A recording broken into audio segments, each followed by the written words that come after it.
जय हिंद दोस्तों। इस समय मैं आप लोग को एलिफ चैप्टर पढ़ा रहा हूँ और एलिफ चैप्टर आप लोग का लास्ट क्लास में ही स्टार्ट हो गया था। उस लास्ट क्लास में मैंने आप लोग को इसमें जो बेसिक डेफिनेशन होती हैं, जो डायग्राम होता है, फिगर होता है, वो मैंने आप लोग को बनाना सिखाया था। आज की क्लास में हम लोग एलिप्स के टर्म्स के बारे में पढ़ेंगे कि कौन कौन से टर्म्स ऐसे हैं कि आपके एलिप्स में यूज होते हैं। मैंने आपसे मैंने आपसे लास्ट क्लास में ही कहा था कि आप लोग बेटा पैराबोला पढ़ लीजिए, क्योंकि पैराबोला अगर आप लोगों ने नहीं पढ़ा होगा तो आप लोग को काफ़ी ज़्यादा प्रॉब्लम फेस करनी पड़ेगी। पैराबोला और एलिप्स से काफी टर्म आपस में मिलते जुलते हैं। ये मैंने एलिप्स के मैंने टर्म लिखा, आप लोग देखिए इसमें काफी टर्म जो पैराबोला के हैं वही एलिप्स के भी हैं, तो थोड़े वो टर्म एलिप्स में एक्स्ट्रा है, वो मैं आप लोग को बता दूंगा। तो आज की क्लास बहुत ही ज्यादा स्पेशल क्लास होने वाली है, क्योंकि अगर आपको एलिप्स पढ़ना है, जिसमें अगर आपको अच्छा बनना है, जिससे आपको सारे क्वेश्चन सॉल्व करने हैं, तो आज की क्लास आप लोग के लिए मोस्ट इंपॉर्टेंट प्रूफ हो सकती है। आज से बिल्कुल स्टार्ट करें एग्जाम इंग्लिश सीखते हैं। उससे पहले आप लोग को इंग्लिश का अल्फाबेट सिखाए जाते हैं, ABCD, वो भी बिल्कुल आज से बिल्कुल ऐसे आप लोग एलिप्स के अल्फाबेट देखेंगे, मतलब एलिप्स में कौन कौन से टर्म यूज होते हैं, उनका मीनिंग करता है, वो देखेंगे।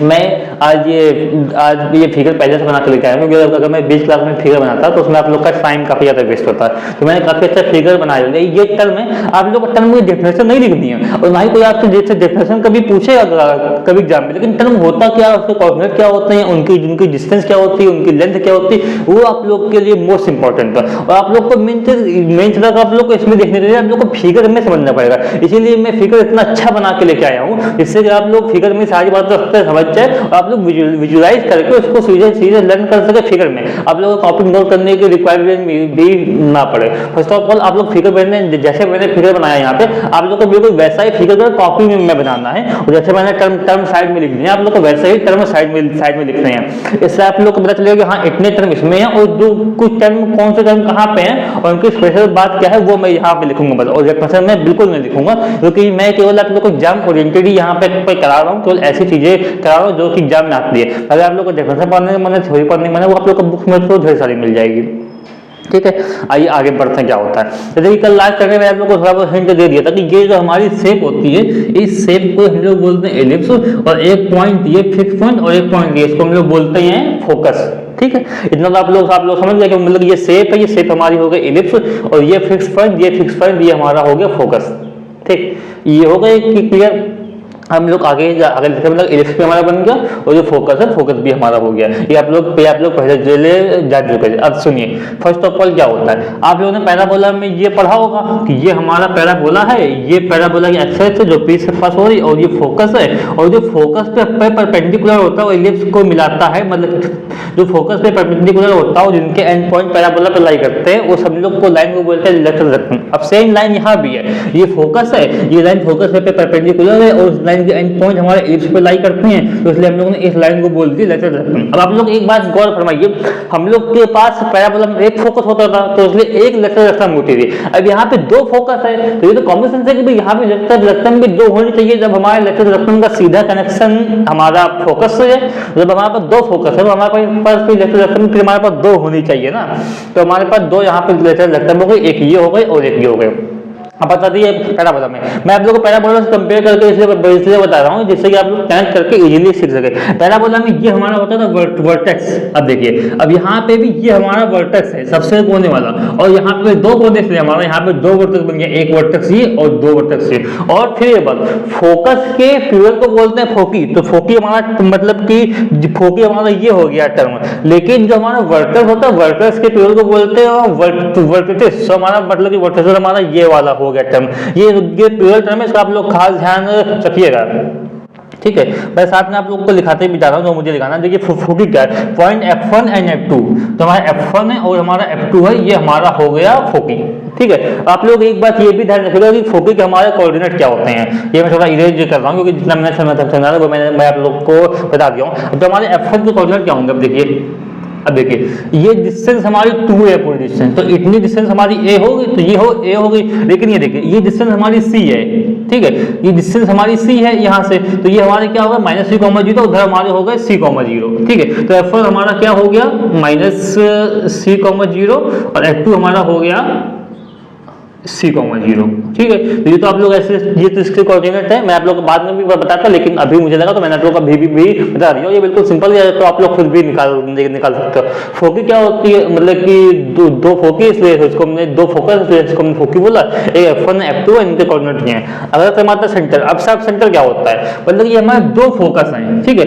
दो फोकस को मिलाने वाली लाइन क्या हो गई, F1 F2 हो गई। इस लाइन के मिड पॉइंट इसका O हो गया, तो मिड पॉइंट को हम लोग क्या बोलते हैं, सेंटर। तो हमारी जो मतलब सेंटर हमारा क्या हो गया, यहाँ पे हमारा सेंटर हमारा O हो गया यहाँ पे, क्योंकि जो हमारी फोकस है F1 F2 का मिड पॉइंट है। यहाँ पे हम लोग लिख दे रहे हैं mid point of F1 and F2, जैसे आप लोग को समझने में थोड़ी आसानी रहे। Mid point of F1 F2, लेकिन हमारा F1 F2 का मिड पॉइंट ये हमारा हो गया, ठीक है। ये हो गया हमारा सेंटर हो गया। अब इसके बाद हमारा कौन सा हमारा मेजर एक्सिस। अब देखिए ये हमारी जो लाइन AB है, मतलब कि हमारा एलिप्स जिस लाइन के अलोंग होगा, हमारा AB है बिल्कुल, तो AB हमारी क्या हो गई, मेजर एक्सिस। आप लोग देख लीजिए, ये देखने में बड़ी है, तो AB हमारी लाइन क्या हो गई, मेजर एक्सिस। और ये देखिए ये AB है मेजर एक्सिस, मैंने आप लोग को डायग्राम में बताया गया, उसकी लेंथ कितनी 2 है। 2 का मतलब ये होता है जो हमारी AC लेंथ A है और CB लेंथ हमारी A है, मतलब कि AC भी A है और हमारी मतलब कि CB A है, C हमारा मिड पॉइंट हो गया। ये आप लोग समझिए, मेजर एक्सिस हमारी कितनी हो गई, AB हो गई, और AB हमारी लेंथ कितनी हो गई, हमारी 2A हो गई, ठीक। तो ये हमारी मेजर एक्सिस हो गई। अब लोग को डायग्राम में समझ में आया ना। उसके बाद हमारा नेक्स्ट टर्म माइनर एक्सिस। अब देखिए ये हमारी हो गई मेजर एक्सिस, और ये हमारी हो गई CD हमारी हो गई माइनर एक्सिस। अगर आप लोग उसके इंग्लिश टर्म की मीनिंग समझे, मेजर मतलब होता है बड़ा, माइनर मतलब होता है छोटा, माइनर मतलब होता है छोटा। तो मेजर देखिए मेजर एक्सिस हमारी बड़ी एक्सिस हो गई, और माइनर एक्सिस हमारी छोटी वाली F वाली हो गई हमारी ये एक्सिस, ठीक है। तो जो हमारी मेजर एक्सिस होती है वो होती है AB, उसकी लेंथ होती है 2A, और जो माइनर एक्सिस होती है मीन CD, इसकी लेंथ होती है 2B। इसका मतलब ये होता है जो हमारी OCB है और OD भी हमारी मतलब कि B है, वो हमारा CD का मिड पॉइंट है। इससे आप लोग ये समझ लीजिए। तो हमारी माइनर एक्सिस हमारी क्या हो गई है, ये हमारी हो गई CD हो गई हमारी माइनर एक्सिस, ठीक है। और ये हमारी 2B हो गई, ठीक,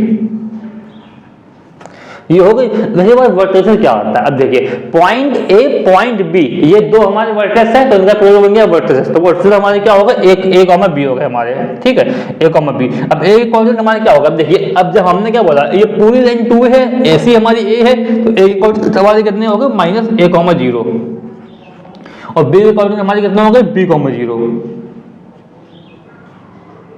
सॉरी, B के कोऑर्डिनेट हमारे कितने हो गए, B के कोऑर्डिनेट हमारे हो गए A,0, माइनस नहीं आएगा, ठीक है, A,0 होगा हमारे ये।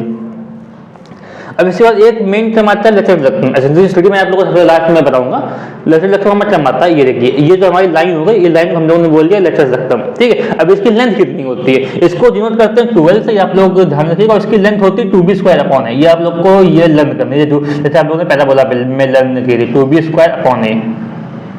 ठीक है, 2B² हो गई। अब बात आती है एसेंट्रिसिटी का। सबसे पहले मैं आपको एसेंट्रिसिटी का फार्मूला बताता हूँ। इसका फार्मूला होता है E = C/A, ठीक, ये हमारा हो गया। अब एसेंट्रिसिटी क्या होती है उसके बारे में मैंने आप लोग को क्लास में भी बताया था। अब यहाँ देखिए क्या होता है एसेंट्रिसिटी, मतलब फोकस की सेंटर से डिस्टेंस, मतलब कि ratio of the distance between focus and centre to the distance between vertex and centre. देखिए फोकस सेंटर के बीच में डिस्टेंस C है और वर्टेक्स सेंटर के बीच में डिस्टेंस है, तो इनका हम लोग रेशियो ले लेंगे। उसी रेशियो को हम लोग बोलते हैं एसेंट्रिसिटी। इसका फार्मूला होता है E = C/A। अब लास्ट क्लास में मैंने आप लोग को क्या बताया था, अब आप लोग लास्ट क्लास में मैंने आप लोग को बताया था कि E जो होती है हमारी इलिप्स की <1 होती है, ये मैंने आप लोग को बताया था।